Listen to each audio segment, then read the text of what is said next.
ये क्या लिखा है और ये क्या लिखा है? अब क्या लिखा है और अब क्या लिखा है? और आगे क्या लिखा है?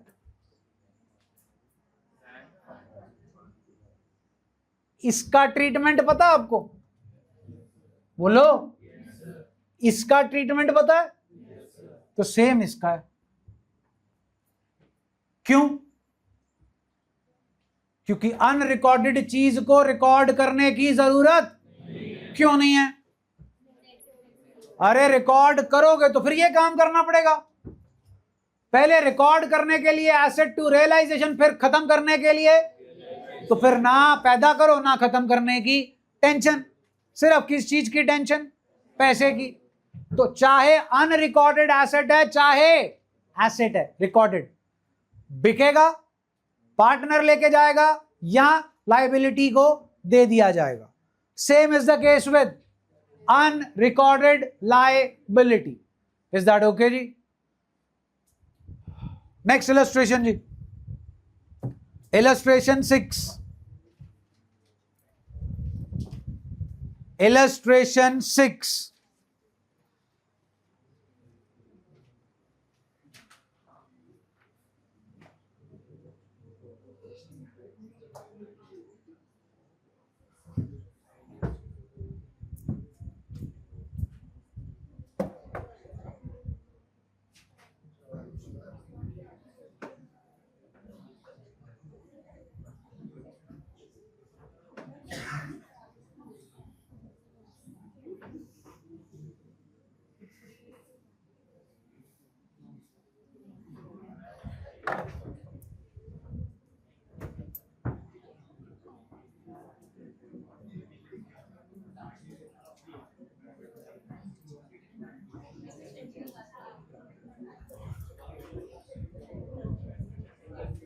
हाँ जी, फर्स्ट वन क्या लिखा है? Old furniture. क्या कर चुके हैं जी ओल्ड फर्नीचर के साथ? रिटर्न एंट्री दो मेरे को जो ये कर चुके हैं उस चीज की।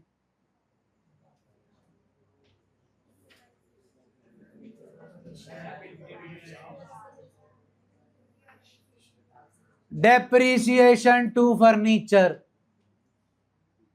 उसे बोलते हैं राइट ऑफ करना। आई समझ? रिटर्न ऑफ का मतलब किताबों से खत्म। Bad debt written off. Bad debt to, गलत जवाब, P&L to bad debt. Written bad debt written off. Bad debt को राइट ऑफ किया। वो बैड डेट टू डेटर करके नहीं होता जनाब, बैड डेट टू डेटर करके तो पैदा होता है, खत्म कैसे होता? राइट ऑफ का मतलब everybody has written off Virat Kohli, that's why he retired from test cricket. इससे बड़ी एग्जांपल नहीं दे सकता मैं। रिटर्न ऑफ मतलब खत्म। Is that okay? जल्दी बोलो। तो आपका फर्नीचर किताबों में था, यूज कर करके खत्म कर दिया, अब किताबों में नहीं है, तो I can say it is unrecorded. Although unrecorded should not be the right term, क्योंकि वो पहले रिकॉर्डेड था, अब किताबों में है कि नहीं है बताओ? सुना नहीं थी? नहीं सुना? अगर किताबों में नहीं है तो फिर इस चीज की टेंशन लेने की जरूरत नहीं है। सिर्फ क्या बटोरना है? पैसे। बिक रहा है? जल्दी बोलो, कितने का बिक रहा है जी? सुना नहीं जी? Bank account debit to realisation account, amount please 20,000। Next.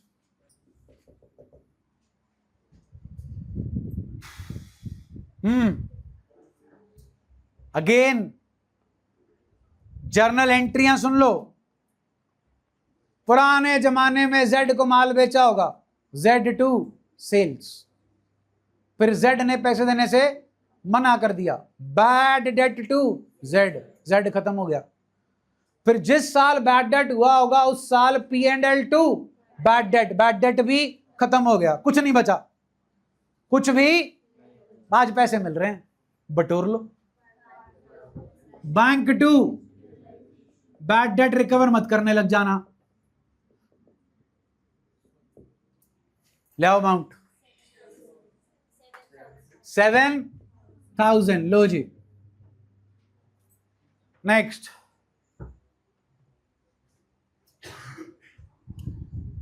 आप टॉपिक समझ रहे हो? 2 आइटमें हो गई, तीसरी पढ़ो। हाँ, गुडविल। आगे ये चल रहा है, हाँ के ना? अभी फ्री में लेके जा रहा है कि पैसे दे रहा है? लिखा है कहीं पैसे दे रहा है? कहां लिखा है पैसे दे रहा है? आज तक पार्टनर ने कुछ दिया है? 6 चैप्टर हो गए। हाँ नहीं, ये हो रहा है कि ये हो रहा है? कौन क्या लेके जा रहा है? पार्टनर क्या लेके जा रहा है? Unrecorded entry. नाम बोलो जी। As capital account debit. ले आओ जी 50,000।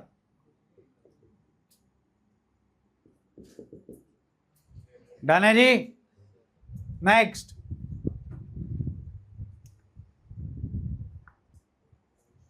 क्या है जी हमारे कंप्यूटर साहब की एस्टिमेटेड प्राइस? कौन ले गया? एस्टिमेटेड प्राइस पे कि 30% लेस? किसका 30% लेस? 5,000 का 30%। 5,000 minus 1,500। 20 capital account debit to amount. Next.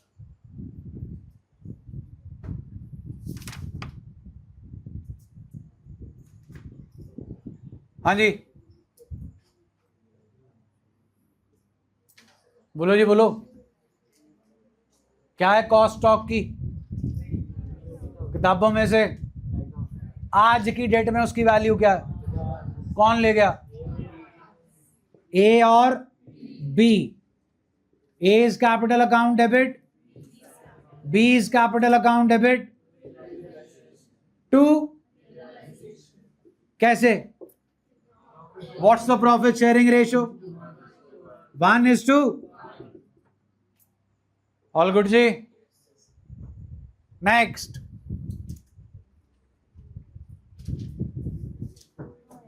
हाँ जी, कौन सा एसेट है जी अपना? मशीन। कितने की वैल्यू है जी मशीन की? 6 लाख। किसे दे दी?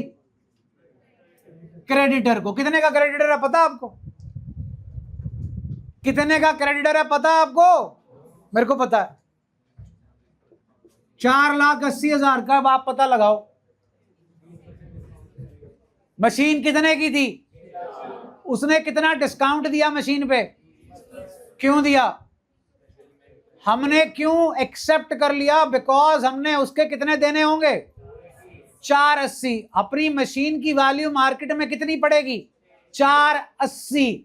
ना वो बेवकूफ है ना हम बेवकूफ हैं, दोनों बिजनेसमैन हैं।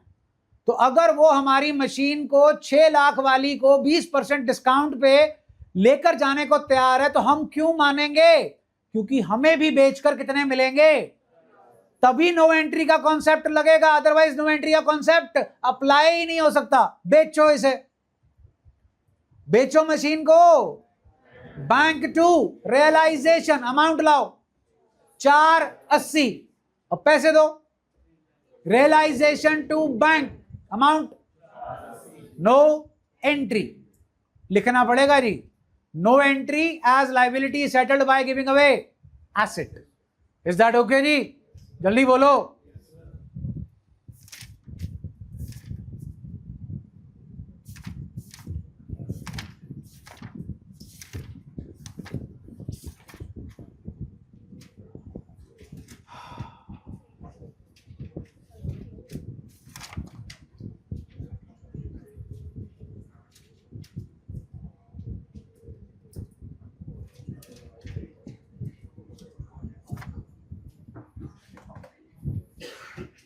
मोस्ट इंपॉर्टेंट टॉपिक, जहां पर दिमाग लगेगा अगर आप लगाओगे तो। मैं आपको गिने चुने 4 सेंटेंसेस दे दूंगा, अगर उन 4 सेंटेंसेस को पकड़ लोगे तो आज तक तो सीबीएसई में उससे ऊपर आया नहीं। तुम्हारी किस्मत ज्यादा माड़ी हो तो मैं कह नहीं सकता कुछ। तीसरे चैप्टर में एक कॉन्सेप्ट किया था, रीवैल्यूएशन एक्सपेंसेस, याद आया? रीवैल्यूएशन एक्सपेंसेस, उसके केसेस थे। तब मैंने आपको बोला था इतनी टेंशन मत लो इसकी, ये कॉन्सेप्ट रिपीट होगा। चैप्टर का नाम होगा डिसोल्यूशन, वहां पर तसल्ली से आपको ये कॉन्सेप्ट करवाएंगे। तो कॉन्सेप्ट आ गया जी आपका, नाम revaluation expenses, not revaluation expenses जी, रियलाइजेशन एक्सपेंसेस। हाँ भाई, डिसोल्यूशन घर बैठे बैठे हो सकती है जी? हाँ हो सकती है। अगर आप काम ही ना करना चाहो तो बैठे रहो, लोग आके लूट के ले जाएंगे, डिसोल्यूशन हो गई। जलंधर गए हो जी कभी? बाय रोड बेस्ट प्राइस देखा है? उसके राइट हैंड साइड में मेट्रो था, होलसेल वाला। जिस दिन वो बंद हुआ था ना, उस दिन लूटपाट हुई थी। लोग आ गए, जिसके हाथ में जो लग रहा है उठा के फ्री में लेकर भाग गया। तो यही हाल आपकी फैक्ट्री का भी हो सकता है अगर घर बैठे रहोगे तो। और अगर मेहनत करोगे तो बहुत मेहनत लगती है जी।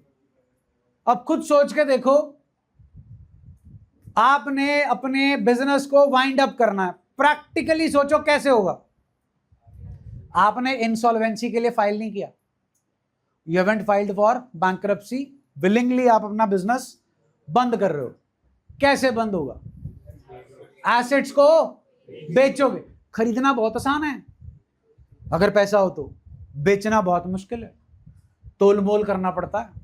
क्योंकि बेचने वाले को अपनी चीज हमेशा महंगी लगती है, खरीदने वाले को सस्ती लगती है। फिर ओनरशिप को ट्रांसफर करना, कोर्ट कचहरी, मीटिंग्स। ये सिर्फ आप एसेट अभी बेच रहे हो, फिर आपने लाइबिलिटीज को पे ऑफ भी करना है। तो इसमें मैन पावर चाहिए कि नहीं चाहिए? अब बंदा हायर करोगे, ऑलरेडी मुस्टंडे हैं तो सही हमारे पास, partners A B and C, done. उसमें से किसी एक को बोलेंगे कर भाई, तो जिसको भी बोलेंगे फ्री में करेगा? नो। क्या लेगा? रेम्युनरेशन। क्या लेगा? कौन देगा रेम्युनरेशन? फर्म। किसको देगी? पार्टनर को। एंट्री तो आपको ऑलरेडी आनी चाहिए, यहां फंस गए। Remuneration account debit to partners. अब इस रेम्युनरेशन को फिर ट्रांसफर भी करना पड़ेगा। What is the nature of remuneration? हां, तो अब खोले फिर P&L account, P&L appropriation, revaluation के सबका भाई रियलाइजेशन, करो ट्रांसफर, रियलाइजेशन टू रेम्युनरेशन। तो फिर अगर रेम्युनरेशन का गला ही घोटना था तो फिर रेम्युनरेशन को पैदा ही क्यों किया? फिर सीधा ही कहां से दे दो? What is the nature of realization account? Nominal. हां के ना? तो अब हमने पार्टनर को अपॉइंट किया, भाई look after the process of dissolution. ध्यान से सुनिएगा, 2 चीजें हैं। एक तो मेहनत। मेहनत किस चीज की? टाइम देने की, भाग दौड़ करने की, यह है मेहनत। दिहाड़ी खराब हुई। और एक है खर्चा। अब आप बोलोगे केड़ा खर्चा? भाई जी लैंड एंड बिल्डिंग ट्रांसफर करानी है तो फर्द निकलवानी पड़ेगी, रजिस्ट्री ट्रांसफर करवानी पड़ेगी, ठीक, जाना पड़ेगा। डोरेमोन तो है नहीं, तेल पानी लगेगा, जिससे मीटिंग करोगे चाय पानी भी पिलाओगे। इन सब को बोलते हैं रियलाइजेशन एक्सपेंसेस। जो रेम्युनरेशन की बात कर रहा था वो क्या है? मेहनताना किसका? पार्टनर का, जो अपना टाइम दे रहा है। फर्म के लिए वो भी खर्चा है, रेम्युनरेशन। और जो रियलाइजेशन का खर्चा हुआ वो भी फर्म के लिए क्या है? खर्चा। तो एक नहीं दो हो गए। हाँ के ना? जल्दी बोलो। एक किसे देना है? Very good. दूसरा, आउटसाइडर को पैसा देना है, पेट्रोल का, पिज्जा का, बर्गर का, लाते, कैपेचिनो, कॉफी, बरिस्ता। डन जी। तो यहां क्या जाएगा? पैसा। इसकी एंट्री रियलाइजेशन टू बैंक, और जो रेम्युनरेशन है उसकी entry realisation to partners capital. तो दो चीजें आ गई, ये क्लियर है? इसी में कलेश पड़ता है। रेम्युनरेशन तो हर हालत में किसका खर्चा है? Very good. Entry realisation to partners capital. दूसरी आइटम क्या है?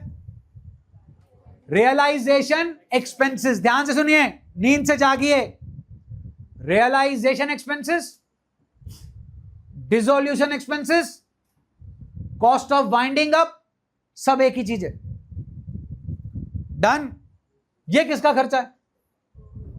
सुना नहीं? फर्म का। तो पे भी किसे करना चाहिए? ऐसा हो सकता है कि ये खर्चा फर्म का ना हो, पार्टनर का हो। ऐसा हो सकता है कि डिसोल्यूशन का खर्चा फर्म का ना हो, पार्टनर का हो। हां या ना? हां हो सकता है। हमने ए को बोला तेरी रेम्युनरेशन 15,000 इंक्लूडिंग एक्सपेंसेस, तो फर्म पार्टनर को कितना देगी? 15,000। उसी के अंदर क्या इंक्लूडेड है? एक्सपेंसेस। एक्सपेंस हो 15, एक्सपेंस हो 1.5 लाख, एक्सपेंस हो 1500, फर्म को उससे कोई लेना देना नहीं है, क्योंकि फर्म ने पार्टनर के साथ एग्रीमेंट कितने का किया? तो फर्म पार्टनर को सिर्फ कितना देगी? पार्टनर बेवकूफ है, समझता तो नहीं है अपने आप को। हो सकता है पार्टनर ने पड़ता लगाया कि भाई जो भी एक खर्चे की बात कर रहे हैं 2-4 हजार में निपट जाएगा, बाकी सारा मेरा। अब हो सकता है पड़ता सही लग जाए, हो सकता है पड़ता सही ना लगे। हमने रेम्युनरेशन इंक्लूडिंग एक्सपेंसेस 15,000 उसको तय किया, वो खर्चा हो गया 25 का, तो ये 25 कौन भुगतेगा? पार्टनर। अब ये जो भुगतना है ना जी, इसे बोलते हैं बॉर्न बाय हूम। भुगतने का मतलब है कि खर्चा है किसका। और एक टर्म आती है, क्या लिखा है? तो यही चीज आपको आइडेंटिफाई करनी है कि खर्चा है किसका और खर्चा पे कौन कर रहा है। खर्चा किसका हो सकता है और पे कौन करेगा? खर्चा किसका हो सकता है, पे कौन करेगा? खर्चा किसका हो सकता है, पे कौन करेगा? खर्चा किसका हो सकता है, पे कौन करेगा? खर्चा किसका हो सकता है, खर्चा पे कौन कर रहा है? ये है सिचुएशंस।